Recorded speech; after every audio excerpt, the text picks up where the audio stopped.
Hello दोस्तों, आज class 12 का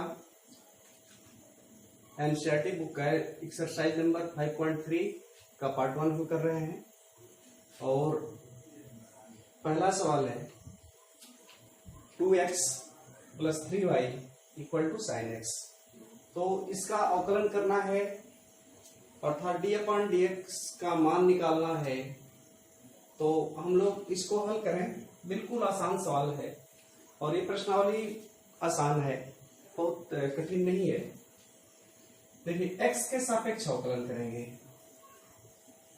x के सापेक्ष अवकलन, x के सापेक्ष अवकलन करेंगे। तो x के सापेक्ष जब अवकलन करते हैं हमें, तो ये जो अचर पद होता है, अचर पद का अवकलन नहीं होता है, ये बाहर निकल जाता है। या ऐसे कर लीजिए, पूरा कर लीजिए, पूरा लिख देते हैं एक बार। d/dx 2x है प्लस d/dx 3y और equal to d/dx sin x। x के सापेक्ष अवकलन किए तो ये तो आ गया हमारा, ये पॉइंट आ गया। इसके बाद ये अचर पद है, अचर पद क्या होगा, बाहर निकल जाएगा। अचर पद को बाहर निकाल लीजिए तो बचेगा dx/dx प्लस 3 को बाहर निकाल दीजिए, क्या बचेगा dy/dx equal to sin x का डिफरेंशिएशन क्या होता है, sin x का अवकलन क्या होता है, cos x। तो ये हो गया cos x। अब ये dx, x का अवकलन 1 होता है, आपको पता है बहुत पहले से कि d/dx और x का अवकलन करते हैं तो इसका मान 1 होता है। तो ये हो गया 2 और इसका हो गया 1, तो 1 लिखने का कोई मतलब नहीं। तो ये हो गया 3 और ये हो गया dy/dx equal to cos x। अब इसको पक्षांतर कर लिया जाए। पक्षांतर करने पर, पक्षांतर कर लीजिए, क्या है ये 3 dy/dx है, इक्वल टू के बाद क्या है cos x है, तो cos x लिख लेते हैं। ये प्लस है, उधर जाकर क्या हो जाएगा माइनस, तो -2 हो गया। उसके बाद क्या होगा dy/dx equal to cos x -2, ये 3 है, 3 इसके बट्टे में चला जाएगा। हमारा आंसर क्या मिल गया dy/dx equal to cos x -2/3 होगा दोस्तों। ये 3 हो गया, तो ये 3 है ना, ये 3 होगा। तो ये हमारा पहले क्वेश्चन का आंसर मिल गया। अब दूसरे क्वेश्चन का आंसर क्या होगा, इसको हल किया जाए। दूसरे क्वेश्चन को देखते हैं, उसका आंसर क्या मिलता है। बिल्कुल आसान क्वेश्चन है, क्वेश्चन नंबर 2। चलिए देखते हैं उसको, क्वेश्चन नंबर 2 को। क्वेश्चन नंबर 2 क्या दिया है, 2x + 3y = sin y दिया है। क्वेश्चन वही है, क्वेश्चन नंबर जो पहला था 2x + 3y, यहां sin x दिया था और ये इसमें क्या है sin y है। तो ये हमारा क्वेश्चन नंबर 2 है। और क्वेश्चन नंबर 2 को हल करते हैं, x के सापेक्ष अवकलन करेंगे, फिर वही चीजें हो जाएंगी। x के सापेक्ष अवकलन करते हैं, x के सापेक्ष अवकलन, x के सापेक्ष अवकलन करने पर कर लिया जाए। x के सापेक्ष अवकलन पहले सवाल में बता चुके हैं कि d/dx और पूरा लेकर के हल कर चुके हैं। इस बार थोड़ा सा डायरेक्ट हल करने की कोशिश कर रहे हैं। तो 2 हो जाएगा, dx/dx हो गया, प्लस 3 को बाहर निकाल दीजिए, dy/dx इक्वल टू d/dx और ये हो गया sin y, sin y हो गया। अब इसका क्या होगा, x का बहुत पहले से पता है आप लोगों को, 1 होता है। तो ये हो गया 2 + 3 dy upon dx equal to, sine का क्या होता है, cos होता है, तो साइन का हो जाएगा cos y। लेकिन y हम x के सापेक्ष अवकलन कर रहे हैं ना, x के सापेक्ष जब अवकलन करेंगे तो y का एक बार और अवकलन करना पड़ेगा, तो ये हो जाएगा dy अपॉन dx। अब क्या करेंगे इसको आप इधर पक्षांतर कर लीजिए एक बार, 2 प्लस 3 dy अपॉन dx, ये cos y है और इसके साथ dy अपॉन dx जुटा है तो ये प्लस है, इधर आकर क्या होगा माइनस हो जाएगा, minus cos y dy upon dx equal to 0 होगा। अब यहां से ये अचर पद है, हम इसको उधर भेजने की कोशिश कर रहे हैं, भेज दीजिए। पक्षांतर आप लिखना चाहें तो लिख सकते हैं, पक्षांतर करने पर, क्योंकि हमको dy अपॉन dx वाला dy अपॉन dx का मान निकालना है, तो इसमें क्या हो सकता है, इसमें भी dy अपॉन dx है, इसमें भी dy अपॉन dx है, तो दोनों में कॉमन हो सकता है।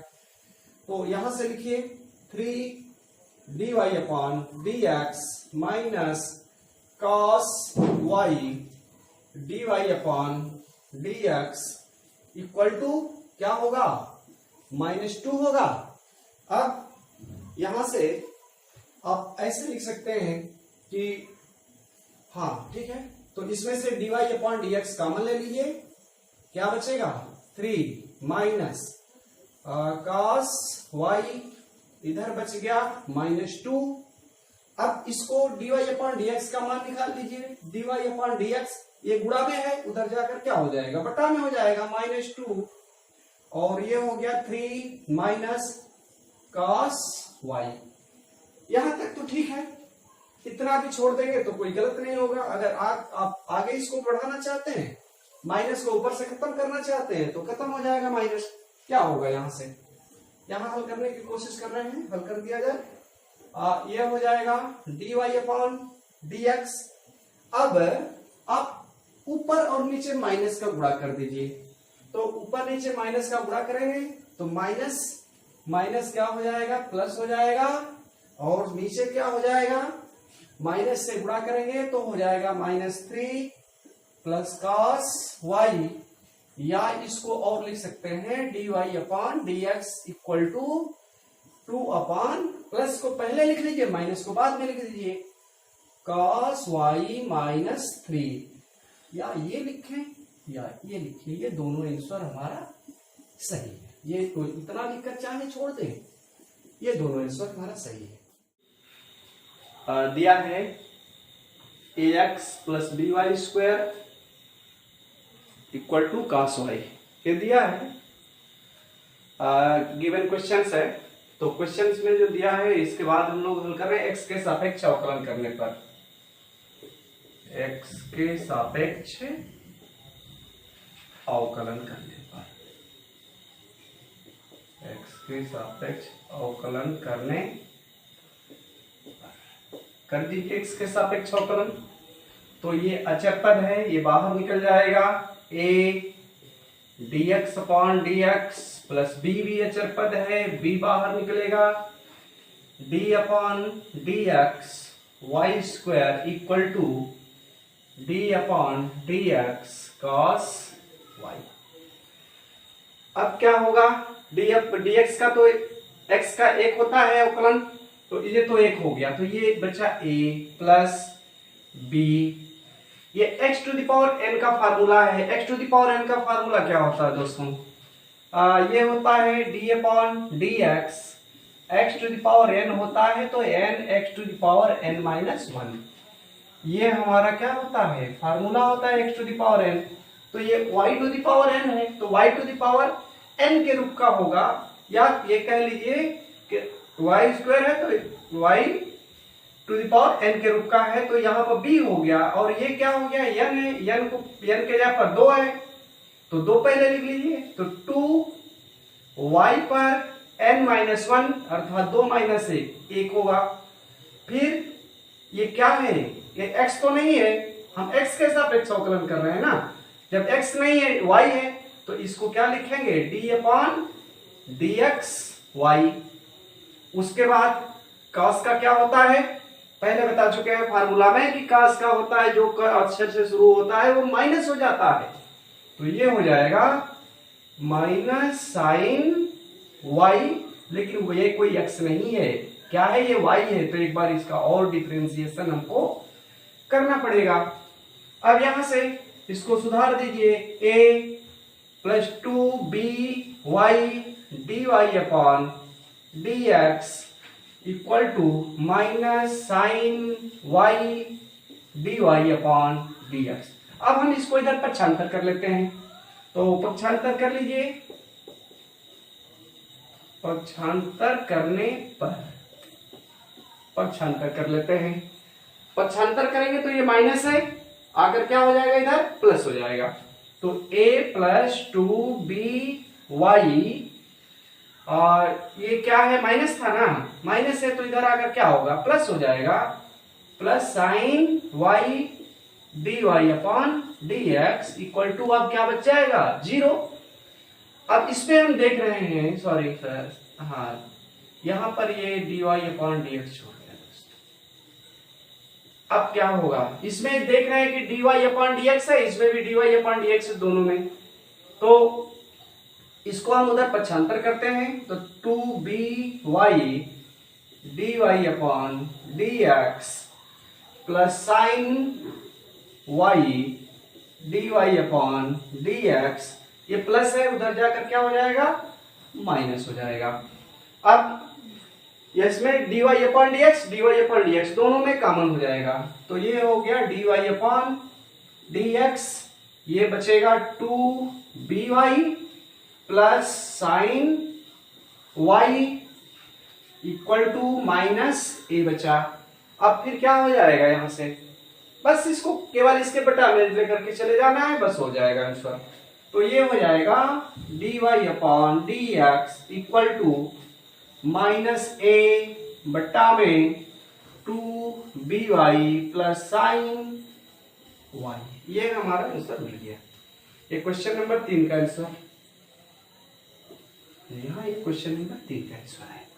तो कितना इजी है, बहुत आसान क्वेश्चन है। ये बस केवल x के सापेक्ष अवकलन कर दीजिए, dy अपॉन dx का मान ज्ञात कर लीजिए, बस ये अवकलन हो गया। अब देखिए क्वेश्चन नंबर 4, क्वेश्चन नंबर 4 क्या दिया है अभी देखते हैं। क्वेश्चन नंबर 4,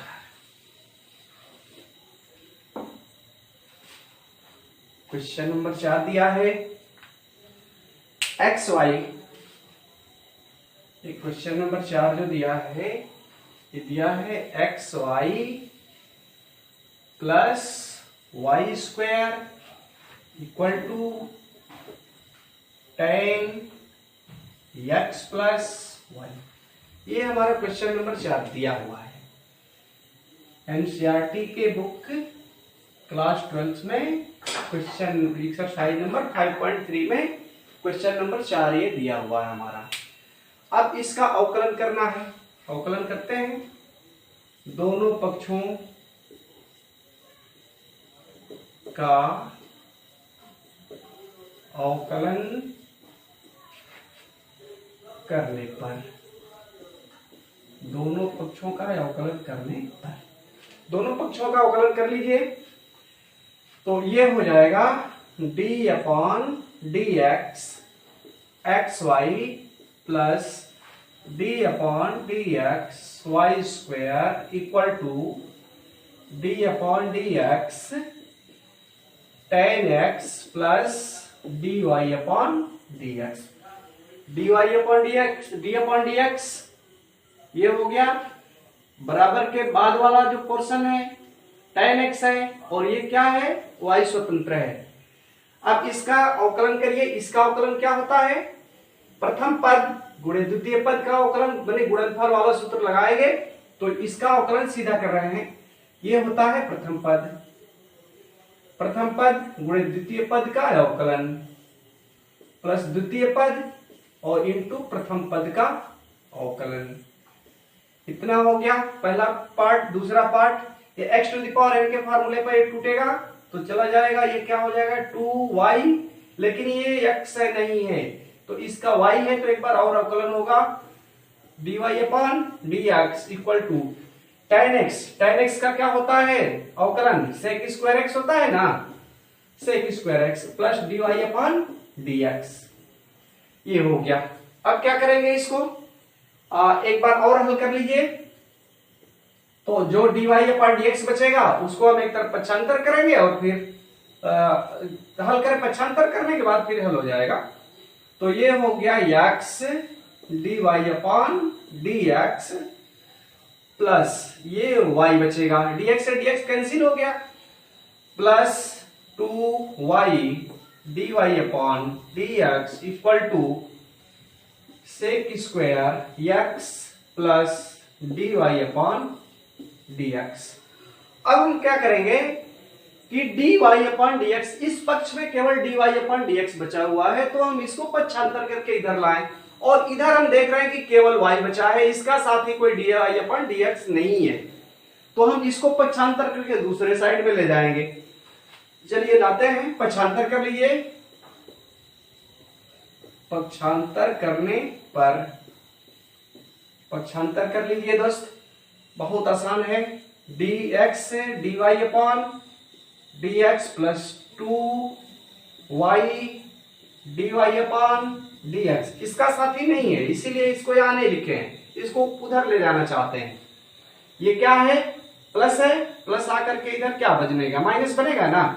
तो dy upon dx equal to, ये क्या है, सेक स्क्वायर है, सेक स्क्वायर x, ये प्लस है, उधर जाकर क्या बनेगा, माइनस बनेगा, तो माइनस y। अब कुछ तो बचा नहीं।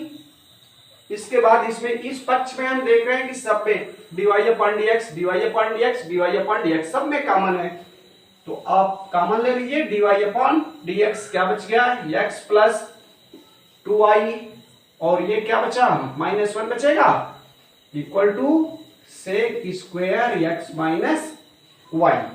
अब इसका dy अपॉन dx का इतना तो जो ब्रैकेट में है ये गुणनफल है ना, जब गुणनफल है तो इसको आप इधर ले जाएंगे तो ये बटा में हो जाएगा। तो ये हो गया dy upon dx equal to sec square x minus y upon क्या बचेगा, x प्लस 2y माइनस 1। बस इतना ही हमारा आंसर आएगा। और क्वेश्चन नंबर 4 का ये आंसर मिल गया हम लोगों को। कितना इजी है, बस केवल फार्मूला याद करिए आ जाएगा, कोई दिक्कत नहीं होने वाली है इसमें। अब अगला नेक्स्ट क्वेश्चन, क्वेश्चन नंबर 5 देखते हैं। क्वेश्चन नंबर 5,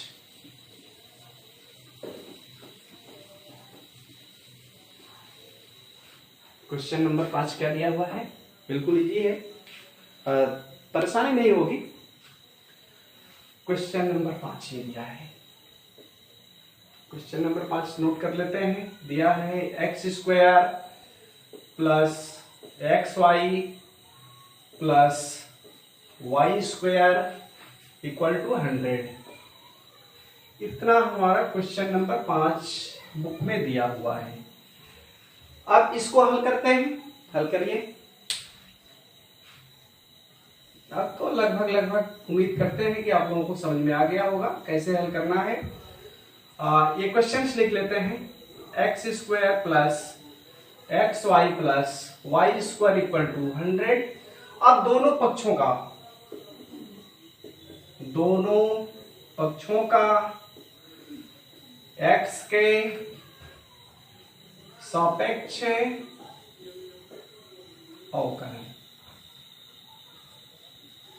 अवकलन करने पर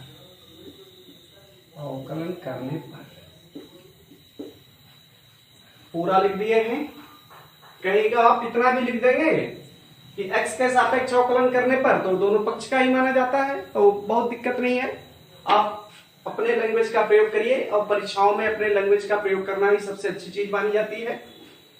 तो हम अवकलन करना शुरू करते हैं। ये हो गया d upon d x square plus d upon d x y plus d upon d x y square equal to d upon d x 100 को भी हमने लिख दिया।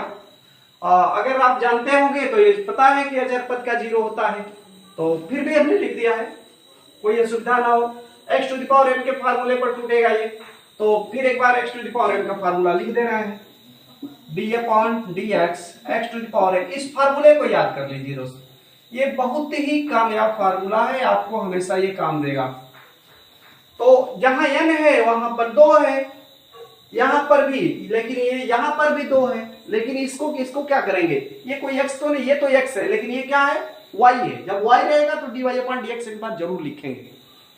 फिर ये क्या हो जाएगा 2, और उस फार्मूले को तोड़ रहे हैं, 2 x to the power n का हो जाता है n x to the power n minus 1, तो 2 माइनस 1 करेंगे तो एक बचेगा, तो x टू द पावर 1 बचेगा, 1 लिखे या छोड़ दें, प्लस ये दो पदों का गुणनफल, दो पदों के गुणनफल का फार्मूला क्या होता है, प्रथम पद द्वितीय पद का अवकलन प्लस द्वितीय पद और प्रथम पद का अवकलन।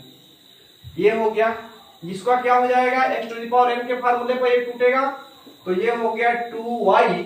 लेकिन ये क्या x है, अपने से क्वेश्चन कर लीजिए, क्या x है, जी नहीं, x नहीं है, क्या है, y है। अगर ये y है तो फिर एक बार उनको अवकलन करना पड़ेगा, तो इसको कर लीजिए। अब ये हो गया dy/dx इक्वल टू, ये क्या है, अचर पद है, अचर पद का अवकलन क्या होता है, 0। अब ये हो जाएगा 2x प्लस x dy/dx, ये dx से dx कैंसिल हो जाएगा, तो क्या बचेगा, y बचेगा, plus 2y dy/dx equal to 0। अब क्या करिए आप, dy/dx को एक तरफ कर लीजिए, और जो dy/dx का साथी बिछड़ गया है इसको उधर भेज दीजिए। तो देखते हैं ये क्या है, इसमें तो dy/dx इसका साथी बचा हुआ है, इसका साथी dy/dx बचा है, तो इसको हम लेफ्ट हैंड साइड में लिखते हैं। तो x से dy/dx plus 2y dy/dx equal to, क्या बचेगा, ये प्लस है ना, उधर जाकर क्या हो जाएगा, माइनस हो जाएगा, और ये भी प्लस है, उधर जाकर क्या हो जाएगा, माइनस हो गया। अब चाहे तो आप माइनस दोनों में से कॉमन ले लेंगे, अगले स्टेप में कॉमन ले लेंगे। इसमें क्या करना है, ये हो गया dy/dx, क्या इसका भी साथी है, इसका भी साथी है, दोनों का साथी है, तो dy/dx दोनों में है, हमने कॉमन ले लिया। अब क्या बचा, x प्लस 2y एक तरफ बच गया, दूसरे तरफ हम माइनस इसमें से कॉमन ले लेते हैं, तो क्या बचेगा, 2x माइनस y बचेगा ना। अब कुछ नहीं करना, बस आ गया, तो ये हो गया dy/dx इक्वल टू माइनस, ये ब्रैकेट में, सॉरी यहां पर ये माइनस कॉमन लिया है ना, माइनस कॉमन लिए हैं तो ये प्लस हो जाएगा ना, ठीक है। तो ये बचेगा 2x प्लस वाई अपॉन, अब ये है, इतना तो हमने लिख लिया 2x plus y, 2x plus y, minus बाहर है, माइनस बाहर हमने लिख लिया। अब ये क्या है, dy/dx का गुणनफल है ना, ये चला जाएगा इसके बटा में, क्या बचेगा, x प्लस 2y। हाँ ठीक है दोस्तों, बस इतना ही आएगा आंसर हमारा। क्वेश्चन नंबर 5 का ये आंसर मिल गया, क्या मिल गया हमारा, -2x plus y upon x plus 2y हो गया, ठीक। देखते हैं question number next, question number 6।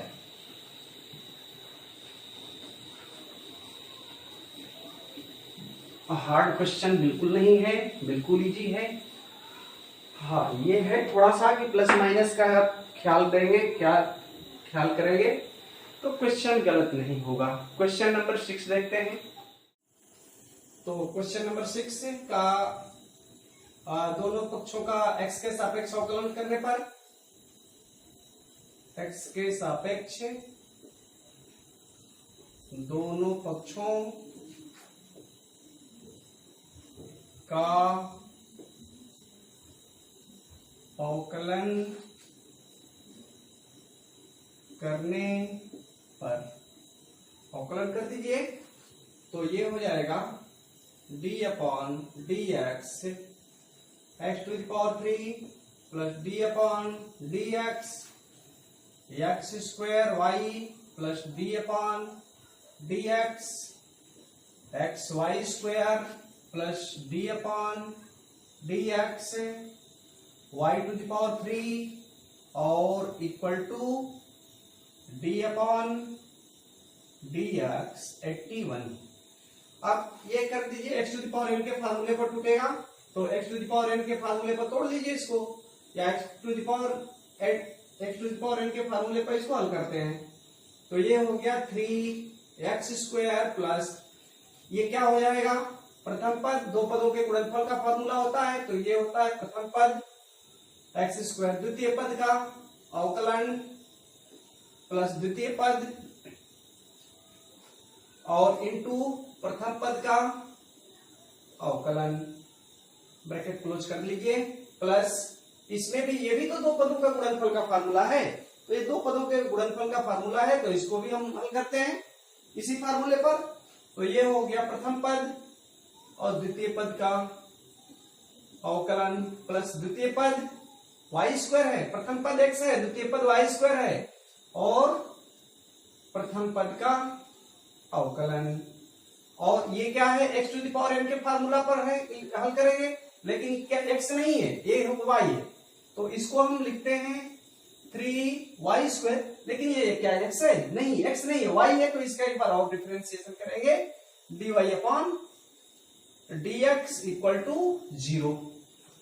अब क्या करेंगे यहां से, ये हो जाएगा 3x स्क्वायर प्लस, अब ब्रैकेट को तोड़ दीजिए क्योंकि ब्रैकेट को हटाने का मतलब यह है कि बीच में प्लस है तो कोई अंतर ही नहीं होगा, यहाँ प्लस है तो कोई अंतर नहीं होगा, अगर माइनस होता तो ब्रैकेट हटाते तो माइनस के अंदर अंदर गुणा करते तो चिन्ह बदल जाते, लेकिन यहाँ प्लस है तो लिखते हैं एक्स स्क्वायर, ये हो गया dy upon dx plus y और x to the power n के रूप में ये है तो इसको लिखेंगे तो ये हो जाएगा 2x प्लस x, ये भी तो x to the power n के रूप का है, x to the power n क्यों बोल रहे हैं, क्योंकि x to the power n एक जनरल फार्मूला है इसलिए हम x to the power n बोल रहे हैं y को भी।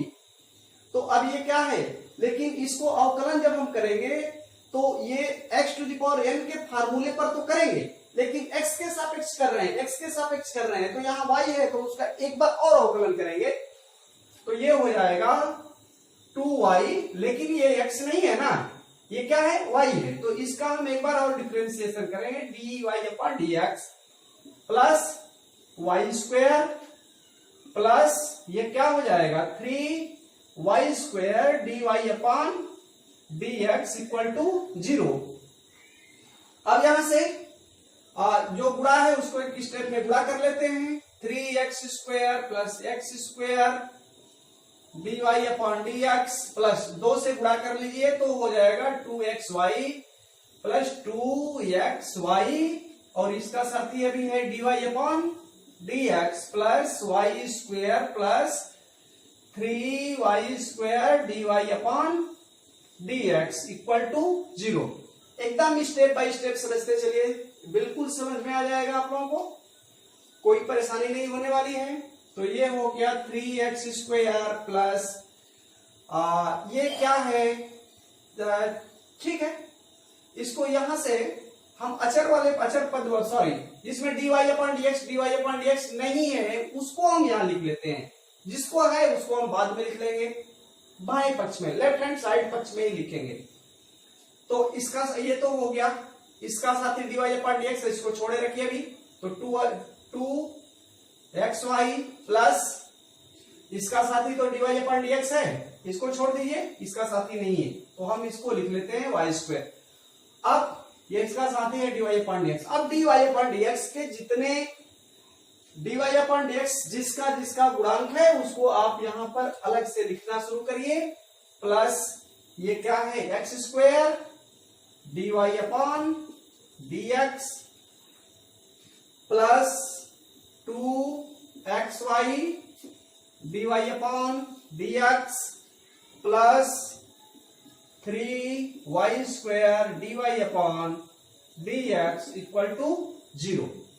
अब यहां से इसको एक स्टेप और लिख लेते हैं, 3x² plus 2xy plus y square, इसमें से dy/dx सब में से कॉमन है, तो आप कॉमन ले लीजिए, dy/dx को हमने कॉमन ले लिया, यहां से क्या बचेगा, x² plus 2xy plus 3y² equal to 0। अब ये पूरा पार्ट को आप उधर भेज दीजिए, ये प्लस है प्लस है प्लस है, उधर जाकर क्या बनेगा, माइनस बनेगा। तो इसको इस स्टेप को हम पहले लिख लेते हैं, dy/dx, क्योंकि इधर हमको लेफ्ट हैंड साइड में रोकना है ना इसको, तो लेफ्ट हैंड साइड में जब रोकेंगे तो इसको हम यहीं पर लिख लेते हैं, ये हो जाएगा x² plus 2xy plus 3y²। अब ये जाएगा उधर तो माइनस बनेगा, ठीक है, माइनस लिख लेते हैं, -3x²। दोस्तों केवल आपको समझने के लिए ये माइनस लिख रहे हैं, नहीं तो माइनस माइनस माइनस होगा, माइनस कॉमन ले लेते और ये पूरा पार्ट एक ही बार में लिख देते। लेकिन ठीक है, अगले स्टेप में कर लेंगे, आप लोगों को समझना महत्वपूर्ण है। ये है 2xy प्लस है, माइनस हो जाएगा, ये प्लस है, क्या होगा, -y²। अब तो कुछ नहीं बचा, ठीक है, तो ये हो जाएगा dy/dx इक्वल टू कर लेते हैं डायरेक्ट, इसमें से माइनस कॉमन है, माइनस आप कॉमन ले लीजिए और लिख लीजिए 3x² plus 2xy plus y², और ये इसका गुणांक है ना, dy/dx का ये गुणांक है, तो जब ये गुणांक है तो इधर आके क्या हो जाएगा, इसके बटे में हो जाएगा x² plus 2xy plus 3y²। और आपका क्या आंसर मिल गया, क्वेश्चन नंबर 6 का हमारा ये आंसर मिल गया, dy/dx का मान आ गया। तो ठीक है दोस्तों, फिर अगले वीडियो में मिलते हैं, और हमारे चैनल को अधिक से अधिक सब्सक्राइब करिए, लाइक करिए, कमेंट्स में जैसा भी आपको लगता है वैसा लिखें, और बस इसी के साथ नमस्कार।